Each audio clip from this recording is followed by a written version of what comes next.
In this video I paired up Stockfish and the Questionmaster, but I made it so Stockfish plays with knight odds. The game started with e4, we have e5, we have knight c3, knight f6, d4, takes, and knight c6, we have queen c4, and bishop b4. We have bishop d2, and we have castles, and d6. So far Questionmaster is completely winning with a 3.8 advantage, because they're obviously up a knight.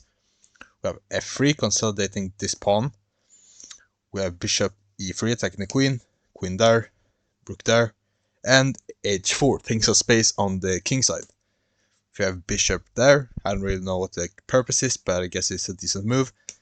We have queen back to e2. We have b5, which Stockfish, I remember correctly when I first played the game and I used Stockfish.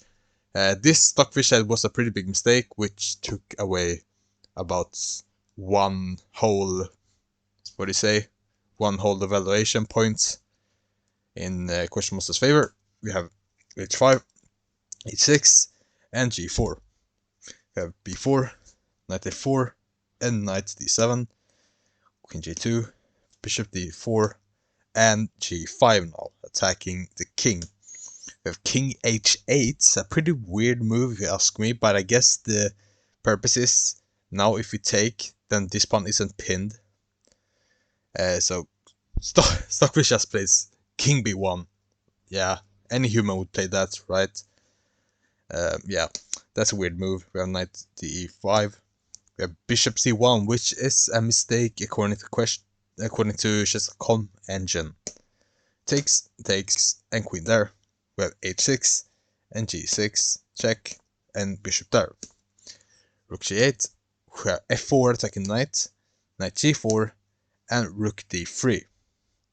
You might be thinking, fork. However, you must remember that its bishop is now hanging after moving the knight. So, yeah, I don't know. So they went there instead.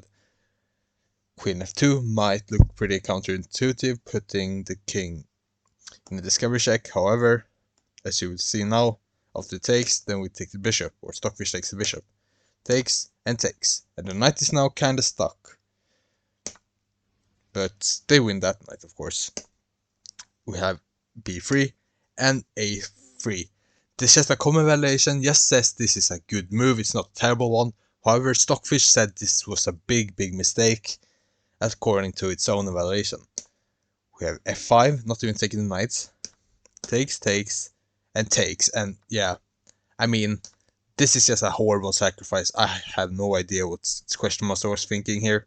Like, this is a legitimate move they played. I didn't mess anything up with this play. This was what they chose to play. I have no idea why. Just take. Stockfish decided to take with that pawn. Knight back. Now Questionmaster is still up material. However, Stockfish has some very good positioning, and therefore it's said to be a draw. Queen c4, a brilliant move apparently. I guess the reason it's brilliant is because if you take, then this is the move which will be played, and after it takes, then I believe, let's have a look. Yeah, queen there. And yeah, it's going to be very messy, winning the knights, but probably having something even better. But that didn't happen. Instead we have rook bf8, obviously protecting this. So now we have rook there. We have d5, pawn sacrifice. We have queen takes c7. We have rook there, knight there. Rook g7 check, and king takes pawn. We have takes, check, king there, and takes, which is a mistake because of this move. Now we get the knight. Stockfish gets the knight. Now it's Stockfish that is playing for a win with a slight advantage. And here we just had a lot of slow improving moves for Stockfish. As you can see, a lot of checks, just improving the position of the white pieces. Eventually, Stockfish just completely destroys the Questionmaster. They just pick up every single pawn. As you can see, another pawn, and here another pawn, and here Stockfish is just in a completely winning endgame, up 2 pawns. And yeah, Stockfish just advances the pawn slowly but surely. Finds the best way to win, which is this. Check. Yeah. And that's checkmate. So that's all for this game. A very interesting one indeed. And yes, Stockfish managed to win, even though they were down a piece. So Questionmaster maybe isn't as good as I thought after all. If you wonder about the accuracy, Stockfish played with 96.2 and Questionmaster with 85.5. So that's all for this game. Thank you for watching. Please like, subscribe if you would like to, and I'll see you later. Peace out.